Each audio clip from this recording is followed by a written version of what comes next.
لوگ کہتے ہیں ہم نماز نہیں پڑھتے تو مہنگائی ہو گئی، جیسا کہ مولانا صاحب کہتے ہیں کہ ابھی نماز نہیں پڑھتے نا اس لیے مہنگائی ہوئی ہے.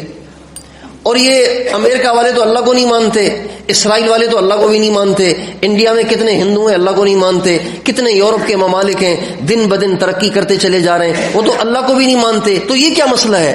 تو بھائیو مسلمانوں کا اور کفار کا قانون ایک نہیں ہے، اپنے اور پرائے کا قانون ایک نہیں ہوتا.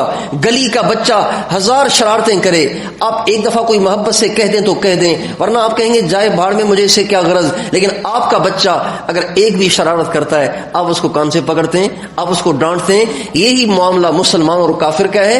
کافر جو چاہے کرے، اللہ کی طرف سے اسے کھلی چھٹی ہے، لیکن مسلمان کو چھٹی نہیں ہے، اس لیے کہ مسلمان تو اللہ کا اپنا ہے. مسلمان کو تو اللہ کسے گا، حالات اعمال خراب کرے گا، اللہ حالات کو خراب کرے گا. اللہ کی نافرمانی کرے گا، اللہ پریشانیاں بھیجے گا، مصیبتیں بھیجے گا.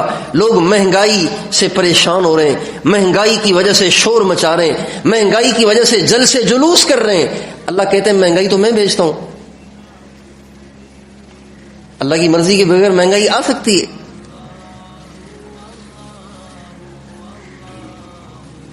ہمارے بھائی مصطفیٰ صاحب کہتے ہیں کہ بھائی جب اس کی مرضی کے بغیر ایک پتا بھی درخت سے کٹ کے نہیں گرتا تو مہنگائی خود کیسے آ جائے گی؟ ظالم کیسے مسلط ہو جائے گا؟ اور عدل سے محرومی، انصاف سے محرومی کیسے ہو جائے گی؟ مظلوم پس رہا ہے، ظالم دندنا رہا ہے، یہ خود نہیں ہو رہا، کوئی ہے جو اس کے پیچھے، جس کی اجازت یہاں پہ مضمر ہے، وہ اللہ کی ذات ہے. اگر ہمارا اللہ سے معاملہ ٹھیک ہو جائے، اگر ہمارے اعمال درست ہو جائیں تو دیکھیں اللہ کیسے سب کو سیدھا کر دیتا ہے. ہمارے نبی کا ارشاد ہے جب میری امت کے مالدار زکوٰۃ دینا چھوڑ دیں گے اللہ ان پہ مہنگائی بھیج دے گا.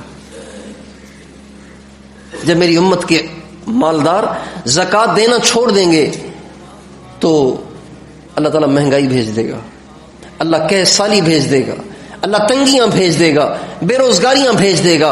اور ہمارے نبی سے اللہ تعالیٰ فرماتے ہیں میرے نبی آپ بھی نماز پڑھیں، اپنے گھر والوں کو بھی پکا نمازی بنائیں. ہم آپ سے روزی کموانا نہیں چاہتے، روزی تو آپ کو ہم دیں گے. اس سے پتہ چلتا ہے کہ نماز اور روزی کا بڑا گہرا تعلق ہے. نماز اور روزی کا بڑا گہرا تعلق ہے. اگر مسلمان نمازی ہو جائیں، خدائے پاک کی قسم روزگار کا مسئلہ اللہ ان کا حل کر دے گا. اللہ کا وعدہ ہے، قرآن میں وعدہ ہے. جب 95% اذانیں سن کے نماز نہ پڑھتے ہوں تو پھر روزی کے مسائل کیوں ختم ہوں گے؟ روزی کے مسائل کیوں ختم ہوں گے؟ بے روزگاریاں کیوں ختم ہوں گی؟ معاشی تنگیاں کیوں ختم ہوں گی؟ اور یہ کرپشن کیسے ختم ہوگا؟ اس لیے آج کا ظالم لاٹھی ہے، جو لاٹھی اللہ کے ہاتھ میں ہے.